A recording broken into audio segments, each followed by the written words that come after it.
की बोल बजरंगबली की हल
सीता स्वयंवर राजा जनक रचाए हो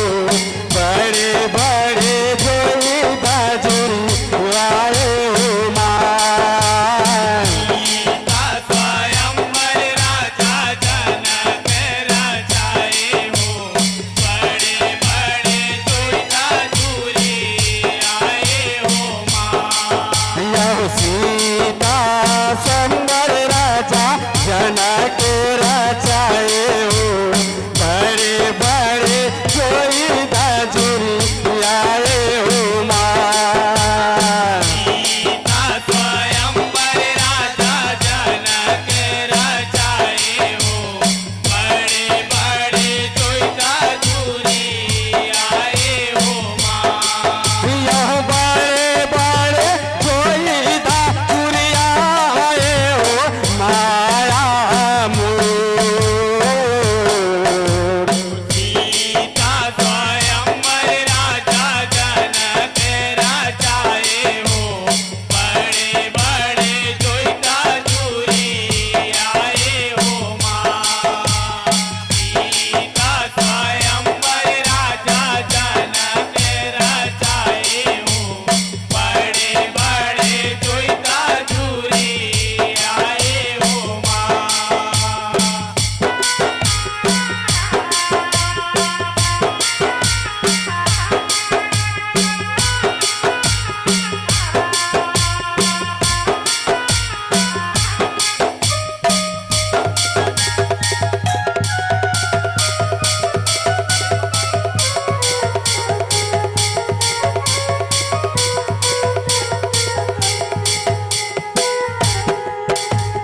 तीन बछर के जब सीता राए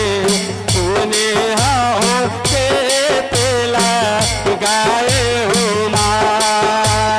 दुनियाओं खेत लगाए हो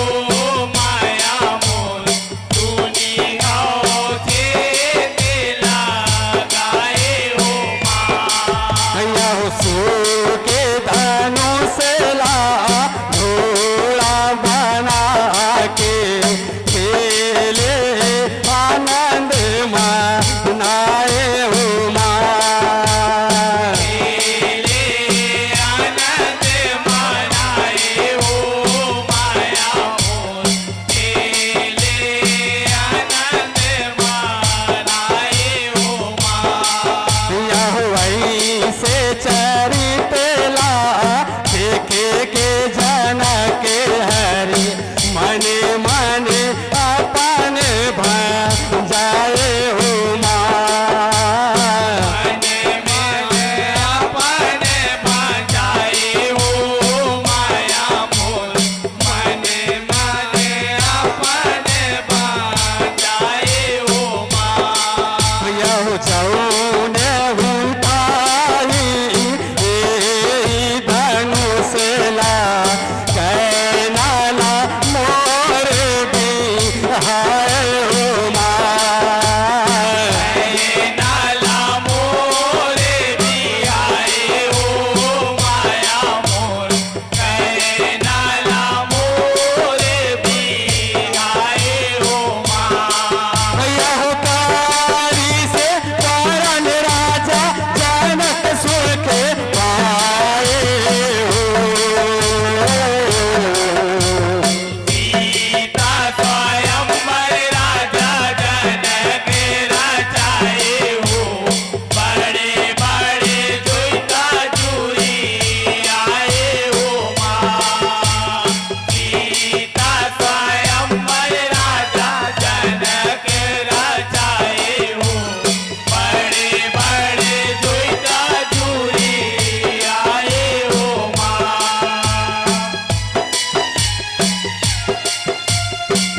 सडो बीचे जम्मो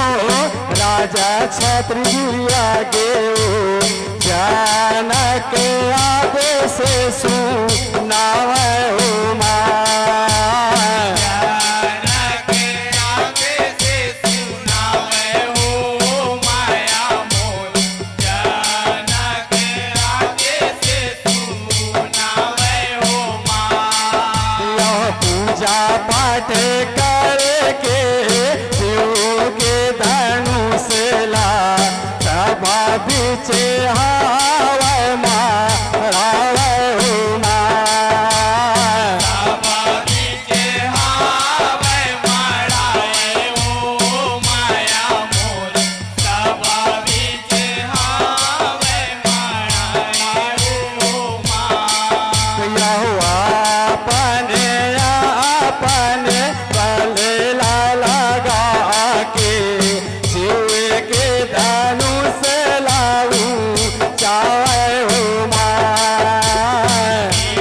के धनुष लाऊ जावे हो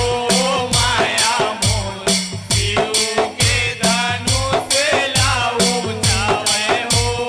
माँ यह पीले भरे धनुष हाले ना डोले तूने ऊंचा नहीं पावे माँ कोने ऊंचा नहीं पावे हो माया मोर कोने ऊंचा नहीं पावे हो माँ यह अपने फादिता सब बन करे आए हो सीता स्वयंवर राजा जनक रचाए हो बड़े बड़े दुईता चूरी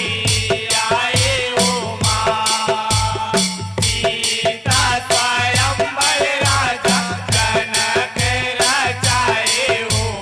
बड़े बड़े दुईता चूरी आए हो माँ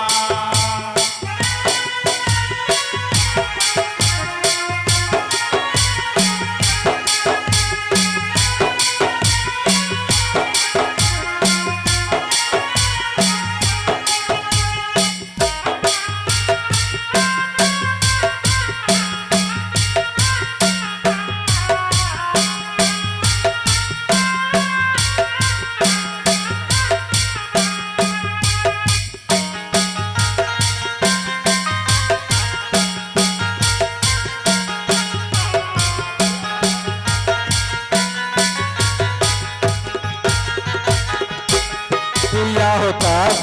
घर जाते आवे गर्भ मारावन में छला कटिया वते जाए माँ चला कियावत जाए हो माया मोर चला कियावत जाए हो माँ यह चांगला पीठे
काने हो माँ गौरी संग भरे मुस्काए हो माया मोर गौरी संग भरे मुस्काए हो माँ यो गौरी हा पूछे शिव शंकर ला अब कोनो धनुषला ताने हो माँ अब कोनो धनुष लाताने हो माया मोर अब कोनो धनुष लाताने हो माँ यहो सुशंकर तब गौरी माता कर राम के करे खाने हो माँ राम के करे बखाने हो माया मोर राम के करे बखाने हो माँ यहो राम चंद्र तब मुनि के आज्ञा पाए हो सीता स्वयंवर राजा जनक